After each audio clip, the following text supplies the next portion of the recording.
সংগ্রামী সাথীরা, আসসালামু আলাইকুম। 16ই ডিসেম্বর বাংলাদেশের বিজয়ে যখন আমরা গাইছি আমার সোনার বাংলা, তখন মনে হয় আমরা কেন সোনাকে এত ভালোবাসি। বাংলাদেশে কয়টা সোনার খনি আছে? এই তো ইরানে নতুন নতুন সোনার খনি সন্ধান পাওয়া গেল, অথচ আমাদের সংগ্রামী সাথী হাদি মুক্তির আলো ছিনিয়ে আনতে মাথায় গুলিবিদ্ধ হলো। সবুজ বাংলা, ঘাসের বাংলাদেশ, মাটির মানুষ, সূর্যের আলোর প্রখর রৌদ্রোজ্জ্বল দিনে হাদির মতো সংগ্রামী মানুষের দিকে বন্দুকের নল তাক করে কি বোঝাতে চায় সোনার চোরাকারবারিরা? বাংলাদেশের মাটিতে সোনার খনি নাই, কিন্তু মানুষের উদরপূর্তির জন্য শস্যের সবুজ আছে, বৃষ্টি আছে, নদী আছে, অথচ সোনার প্রতি ভালোবাসা আর সবুজে মিশে থাকা মানুষের নাম টোকাই। কি অদ্ভুত ভালোবাসা, তাই না? হাদি কেন বেশি কথা বলে?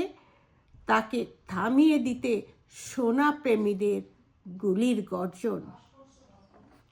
কিন্তু রবীন্দ্রনাথ যখন বলেছিল আমার সোনার বাংলা, তখন রবীন্দ্রনাথ জমিদার ছিল, আর জমিদারের সোনার প্রতি ভালোবাসা থাকতেই পারে, কিন্তু বাংলাদেশের মাটির মানুষের, সবুজের মধ্যে মিশে থাকা মানুষের জন্য নয়।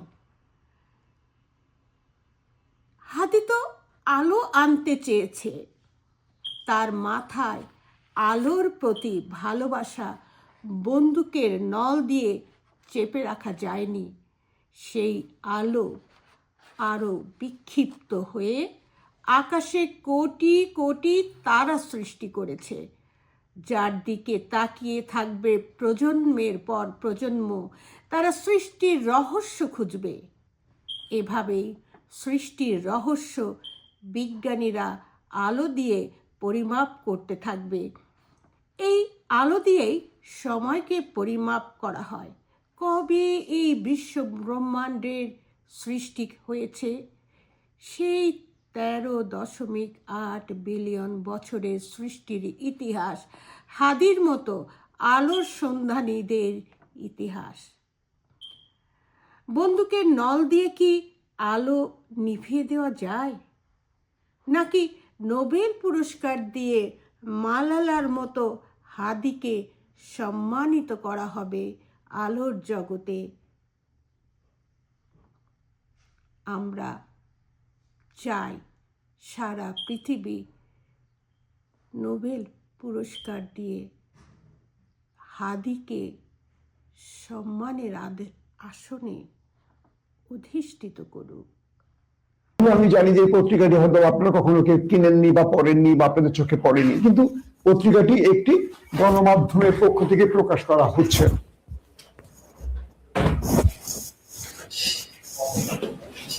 দর্শক, আপনারা দেখেন দৈনিক দিনকাল, এই দিনকাল পত্রিকার শরীফ ওসমান হাদির মৃত্যুর পর সংবাদটা কোন কোনায় কতটুকু দেওয়া হয়েছে, এটা নিয়ে সোশ্যাল মিডিয়ায় ব্যাপক ট্রল হচ্ছে। তার মানে বিএনপি শরীফ ওসমান হাদিকে কতটুকু ওন করছে আমরা বোধহয় বিএনপির এই সংবাদের আলোকে বুঝতে পারছি। তার মানে এটা হলো I'm proud, well in fact I'm very proud to be the first Pashtun, the first Pakistani and the youngest person to receive this award.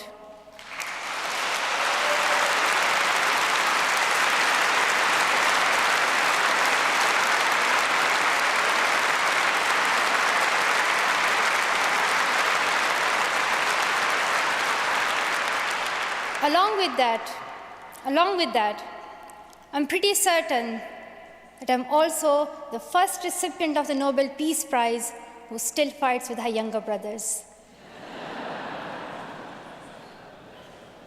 I want there to be peace everywhere, but my brothers and I are still working on that.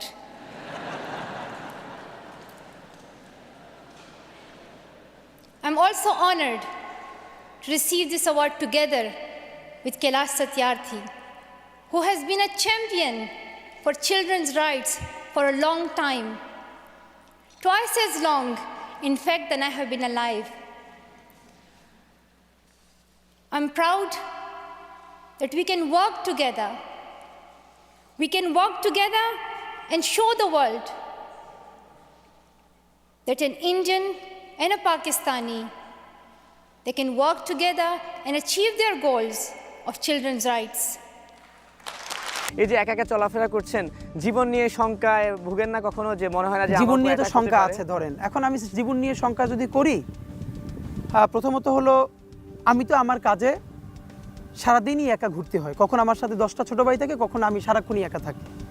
দুইটা ব্যাপার দেখেন, আমি যখন রিক্সায় যাই তখন একজন মাছওয়ালা আমারে হাদি ভাই বলে যখন ডাক দেয়। গতকালকে আসছিলাম, আমি আপনার মাধ্যমে বলে রাখি, যদি এই ভিডিওটা শুনে, রিক্সাটা অনেক জোরে আসছিল, একটা দোকানের সামনে থেকে বাচ্চাটা ওর কণ্ঠ শুনে বুঝতে পারছি 8 বা 9-এর হবে। আমি থামাইতে পারি নাই, ও দোকানের মধ্যে কিছু খাচ্ছিল, জোরে হাদি ভাইয়া বলে জোরে একটা চিৎকার করছে। আমার কালকে রাত থেকে খুব খারাপ লাগতেছে যে আমি থামাইয়া ওকে রেসপন্স করতে পারলাম না। আমার ডাকটা শুনে মনে হয়েছে যে ওর এত আপন কাউরেও এরকম করে ডাকছে, এটা তো আপনি পয়সা দিয়ে পাবেন না। সুতরাং ওই পরিমাণ সুরক্ষার মধ্য দিয়ে গেলে এই যে মানুষের সাথে মানুষের কাছ থেকে লেসন নেওয়া, এটা তো বন্ধ হয়ে যাবে। দেখেন, হায়াত মৌতের মালিক আল্লাহ, ন্যূনতম সিকিউরিটি নিয়ে চলাও হলো সুন্নাহ। কিন্তু আমাদের লড়াইটা হলো, আমার মা স্বাভাবিকভাবেই কান্নাকাটি করেন, আমার পরিবার সবাই। তো আমি আমার মাকে বলেছি যে দেখো, মানে আমরা যে লড়াই নেমেছি, আমার একটা মনে হয় কি, কোনো রাজনীতিবিদের না বাসায় মৃত্যুটা হইতে পারে না, এটা কোনো ভালো মৃত্যু না। যিনি রাজনীতি করেন, যিনি লড়াই করেন, যিনি বিপ্লবী, যিনি সংগ্রামী, তার মৃত্যুটা হবে একটা সংগ্রামের মধ্য দিয়ে, একটা রাজপথে, একটা গ্লোরির মৃত্যু। আমি তো ভীষণভাবে প্রত্যাশা করি, আমি ছোটোবেলা থেকে এই স্বপ্নটা দেখি, অনেক জায়গায় বলেছি, যে একটা তুমুল মিছিল হচ্ছে অন্যায়ের বিরুদ্ধে, সেই মিছিলের সামনে আমি আছি, কোনো একটা বুলেট এসে আমার বুকটা হয়তো বিদ্ধ করে দিয়েছে, এবং সেই মিছিলে আমি হাসতে হাসতে আমি শহীদ হয়ে গেছি। এবং সবাই যখন মৃত্যুটাকে ভীষণ ভয় পায়, আমি তখন হাসতে হাসতে আল্লাহর কাছে ভীষণ সন্তুষ্টি নিয়ে পৌঁছতে চাই যে আমি একটা ন্যূনতম ওই জীবনটা লিড করতে পারলাম, যে আমি একটা ইনসাফের হাসি নিয়ে আমি আমার আল্লাহর কাছে পৌঁছতে চাই। সুতরাং আগামী 50 বছর বাঁচলাম, কোনো ইম্প্যাক্ট তৈরি হলো না আমারই দিয়ে, দেশের জন্য, রাষ্ট্রের জন্য, উম্মার জন্য, জাতির জন্য। কিন্তু আমি ধরেন 5 বছর বাঁচলাম, সেটার মধ্য দিয়ে যদি আগামী 50 বছরের ইম্প্যাক্ট তৈরি হয়, তাহলে অনেক দিন বেঁচে থাকায় কি সাফল্যের বলেন?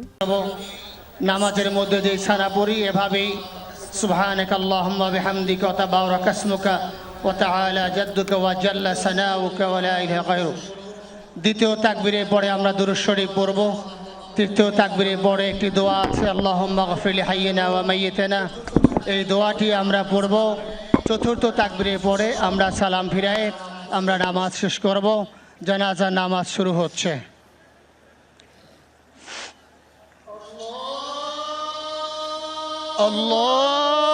আল্লাহু আকবার।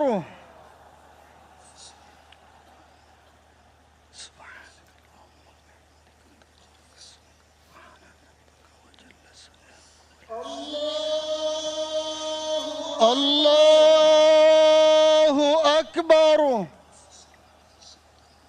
اللهم صل على سيدنا محمد وعلى آل محمد وعلى إبراهيم وعلى آل إبراهيم إنك حميد مجيد. اللهم بارك على محمد وعلى آل محمد كما باركت على إبراهيم إنك حميد مجيد. الله أكبر. اللهم اغفر لحينا وميتنا وشاهدنا وغائبنا وصغيرنا وذكرنا وانثانا. اللهم من أحييته منا فأحيه على الإسلام وفيته منا فتوفه على الإيمان برحمتك يا أرحم الراحمين. الله أكبر. السلام عليكم ورحمة الله. السلام عليكم ورحمة الله. أشهد أن لا إله إلا الله. জুলাই অভ্যুত্থানের অন্যতম পরিচিত মুখ শরীফ ওসমান হাদি। তার হত্যাকাণ্ড নিয়ে যে তথ্যগুলো এখন সামনে আসছে তা রীতিমতো অবিশ্বাস্য। মানে গোয়েন্দা সূত্রগুলো যখন এই হত্যাকাণ্ডের মূল পরিকল্পনাকারীর দিকে আঙুল তুলছে, তখন কোনো দাগী সন্ত্রাসী বা আন্ডারওয়ার্ল্ড ডনের নাম আসছে না, আসছে এমন একজনের নাম যিনি একসময় ছিলেন জনগণের নির্বাচিত প্রতিনিধি।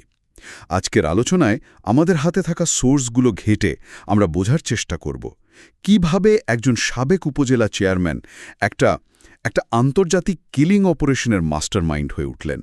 ঠিক এখানেই এবারের আলোচনাটা গুরুত্বপূর্ণ হয়ে উঠছে, কারণ এই ঘটনাটা শুধু একটা হত্যাকাণ্ড নয়, এটা আমাদের সামনে একটা নতুন ধরনের রাজনৈতিক বাস্তবতা তুলে ধরছে, যেখানে রাজনীতি, সংঘবদ্ধ অপরাধ আর প্রযুক্তির ব্যবহার সব মিলেমিশে একটা ভয়ঙ্কর রূপ নিয়েছে।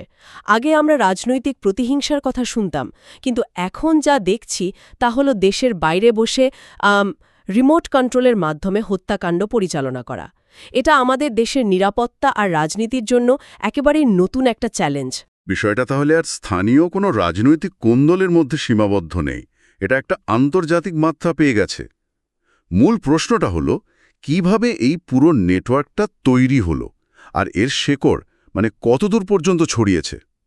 চলুন বিষয়টা একটু ভেঙে চুরে দেখা যাক। প্রথমত, এই মূল পরিকল্পনাকারী শাহীন আহমেদ ওরফে শাহীন চেয়ারম্যান, তার পরিচয়টা কি? গোয়েন্দা সূত্রগুলো একদম সরাসরি বলছে এই হত্যাকাণ্ডের জন্য প্রয়োজনীয় অর্থ আর অস্ত্র দুটোই সরবরাহ করেছেন ঢাকার দক্ষিণ কেরানীগঞ্জের সাবেক উপজেলা চেয়ারম্যান শাহীন আহমেদ। এই নামটা শোনার পর আসলেই চমকে উঠতে হয়।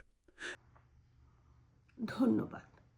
আপনাদের মূল্যবান সময় ব্যয় করে পাশে থাকার জন্য আপনাদের প্রতি রইল বিনম্র শ্রদ্ধা এবং প্রাণ ঢালা অভিনন্দন। প্লিজ চ্যানেলটি সাবস্ক্রাইব করুন। দেখা হবে পরবর্তী ভিডিওতে। সে পর্যন্ত ভালো থাকুন।